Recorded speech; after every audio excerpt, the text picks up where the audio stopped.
परमात्मने नमः। तैत्तिरीयोपनिषद। यह उपनिषद कृष्ण यजुर्वेदीय तैत्तिरीय शाखा के अंतर्गत तैत्तिरीय आरण्यक का अंग है। तैत्तिरीय आरण्यक के 10 अध्याय हैं। उनमें से 7वें, 8वें और 9वें अध्यायों को ही तैत्तिरीय उपनिषद कहा जाता है। शांति पाठ। शिक्षा वल्ली। इस प्रथम अनुवाक में भिन्न भिन्न शक्तियों के अधिष्ठाता पर ब्रह्म परमेश्वर से भिन्न भिन्न नाम और रूपों में उनकी स्तुति करते हुए प्रार्थना की गई है। भाव यह है कि समस्त आधि दैविक, आध्यात्मिक और आधि भौतिक शक्तियों के रूप में तथा उनके अधिष्ठाता मित्र वरुण आदि देवताओं के रूप में जो सबके आत्मा अंतर्यामी परमेश्वर हैं, वे सब प्रकार से हमारे लिए कल्याणमय हों, हमारी उन्नति के मार्ग में और अपनी प्राप्ति के मार्ग में किसी प्रकार का विघ्न न आने दें। हम सबके अंतर्यामी उन ब्रह्म को नमस्कार करते हैं। इस प्रकार परमात्मा से शांति की प्रार्थना करके सूत्रात्मा प्राण के रूप में समस्त प्राणियों में व्याप्त उन परमेश्वर की वायु के नाम से स्तुति करते हैं।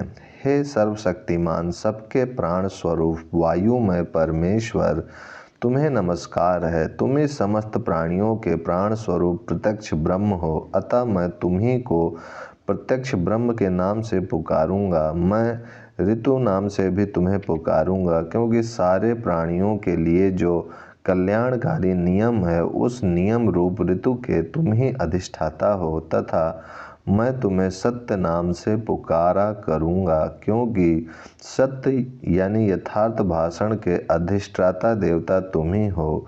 वे सर्वव्यापी अंतर्यामी परमेश्वर मुझे सत्य आचरण एवं सत्य भाषण करने की और सत्य विद्या को ग्रहण करने की शक्ति प्रदान करके इस जन्म मरण रूप संसार चक्र से मेरी रक्षा करें तथा मेरे आचार्य को इन सब का उपदेश देकर सर्वत्र उस सत्य का प्रचार करने की शक्ति प्रदान करके उनकी रक्षा करें। यहाँ मेरी रक्षा करें, वक्ता की रक्षा करें। इन वाक्यों को दोबारा कहने का अभिप्राय शांति पाठ की समाप्ति को सूचित करना है। ओम शांति शांति शांति। इस प्रकार 3 बार कहने का भाव यह है कि आधि भौतिक, आधि दैविक और आध्यात्मिक तीनों प्रकार के विघ्नों का सर्वथा उपशमन हो जाए। भगवान शांति स्वरूप हैं, अतः उनके स्मरण से सब प्रकार की शांति निश्चित है। प्रथम अनुवाक समाप्त। द्वितीय अनुवाक। इस मंत्र में वेद के उच्चारण के नियमों का वर्णन करने की प्रतिज्ञा करके उनका संकेत मात्र किया गया है। इससे मालूम होता है कि उस समय जो शिष्य परमात्मा की रहस्य विद्या का जिज्ञासु होता था, वह इन नियमों को पहले से ही पूर्णतया जानने वाला होता था, अतः उसे सावधान करने के लिए संकेत मात्र ही यथेष्ट था। इन संकेतों का भाव यह प्रतीत होता है कि मनुष्य को वैसे तो प्रत्येक शब्द के उच्चारण में सावधानी बरतते हुए शुद्ध बोलने का अभ्यास रखना चाहिए, पर यदि लौकिक शब्दों में नियमों का पालन नहीं भी किया जा सके तो कम से कम वेद मंत्रों का उच्चारण तो अवश्य ही शिक्षा के नियम अनुसार होना चाहिए।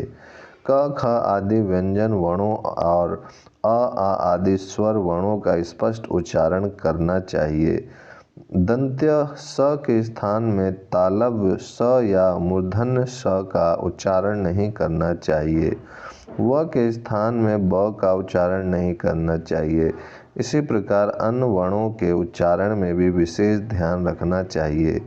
इसी प्रकार बोलते समय किस वर्ण का किस जगह क्या भाव प्रकट करने के लिए उच्च स्वर से उच्चारण करना उचित है, किसका मध्य स्वर से और किसका निम्न स्वर से उच्चारण करना उचित है, इस बात का भी पूरा ध्यान रखकर यथोचित स्वर से बोलना चाहिए। वेद मंत्रों के उच्चारण में उदात्त आदि स्वरों का ध्यान रखना और कहाँ कौन स्वर है इसका यथार्थ ज्ञान होना विशेष आवश्यक है, क्योंकि मंत्रों में स्वर भेद होने से उनका अर्थ बदल जाता है तथा अशुद्ध स्वर का उच्चारण करने वाले को अनिष्ट का भागी होना पड़ता है। ह्रस्व, दीर्घ और प्लुत इस प्रकार मात्राओं के भेदों को भी समझकर यथायोग उच्चारण करना चाहिए, क्योंकि ह्रस्व के स्थान में दीर्घ और दीर्घ के स्थान में ह्रस्व उच्चारण करने में अर्थ का बहुत अंतर हो जाता है।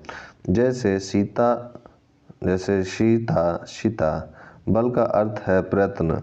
वर्णों के उच्चारणों में उनकी ध्वनि को व्यक्त करने में जो प्रयास करना पड़ता है वही प्रयत्न कहलाता है।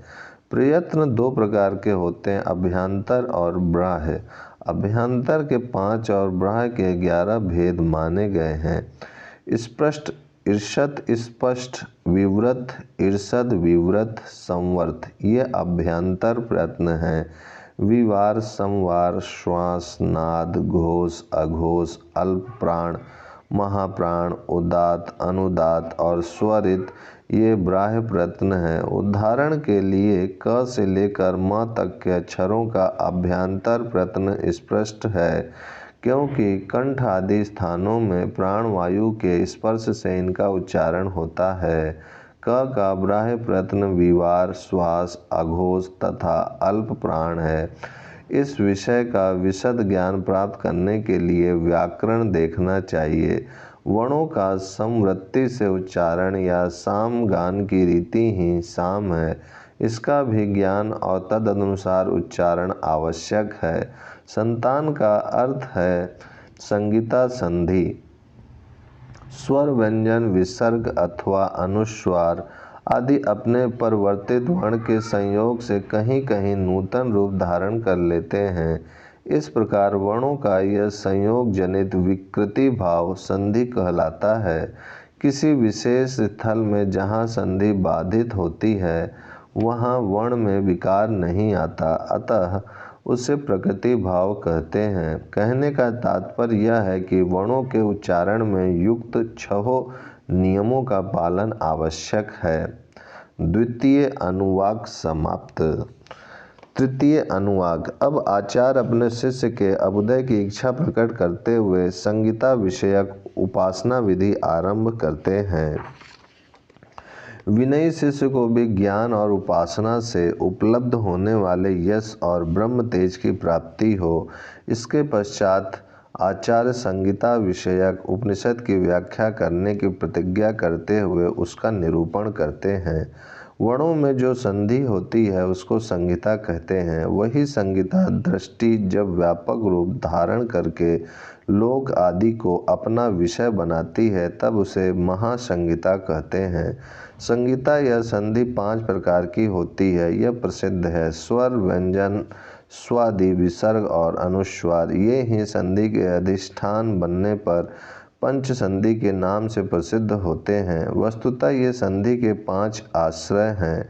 इसी प्रकार पूर्वोक्त महासंगीता या महासंधि के भी 5 आश्रय हैं। लोक, ज्योति, विद्या, प्रजा और आत्मा, शरीर। तात्पर्य यह कि जैसे वर्णों में संधि का दर्शन किया जाता है उसी प्रकार इन लोक आदि में भी संगीता दृष्टि करनी चाहिए। वह किस प्रकार हो यह बात समझाई जाती है। प्रत्येक संधि के 4 भाग होते हैं, पूर्व वर्ण, पर वर्ण, दोनों के मेल से होने वाला रूप तथा दोनों का संयोजक नियम। इसी प्रकार यहाँ जो लोक आदि में संगीता दृष्टि की जाती है उसके भी 4 विभाग होंगे, पूर्व रूप, उत्तर रूप, संधि दोनों के मिलने से होने वाला रूप और संधान, संयोजक।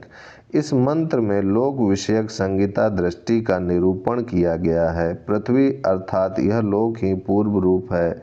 तात्पर्य यह कि लोक विषयक महासंगीता में पूर्व वर्ण के स्थान पर पृथ्वी को देखना चाहिए। इसी प्रकार स्वर्ग ही संगीता का उत्तर रूप पर वर्ण है। आकाश यानी अंतरिक्ष ही इन दोनों की संधि है और वायु इनका संधान, संयोजक है।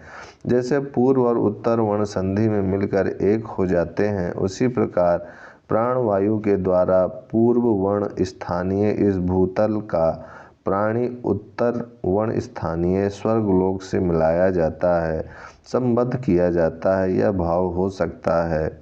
यहाँ यह अनुमान होता है कि इस वर्णन में यथेष्ट लोकों की प्राप्ति का उपाय बताया गया है, क्योंकि फलश्रुति में इस विद्या को जानने का फल स्वर्गलोक से संबद्ध हो जाना बताया है।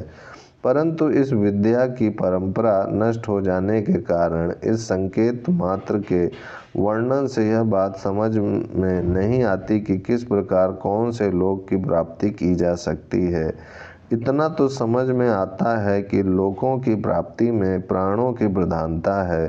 प्राणों के द्वारा ही मन और इंद्रियों के सहित जीव आत्मा का प्रत्येक लोक में गमन होता है। यह बात उपनिषदों में जगह जगह कही गई है, किंतु यहाँ जो यह कहा गया है कि पृथ्वी पहला वर्ण है और भूलोक दूसरा वर्ण है एवं आकाश संधि इनका संयुक्त रूप है, इस कथन का क्या भाव है यह ठीक ठीक समझ में नहीं आता। ओम शांति शांति शांति।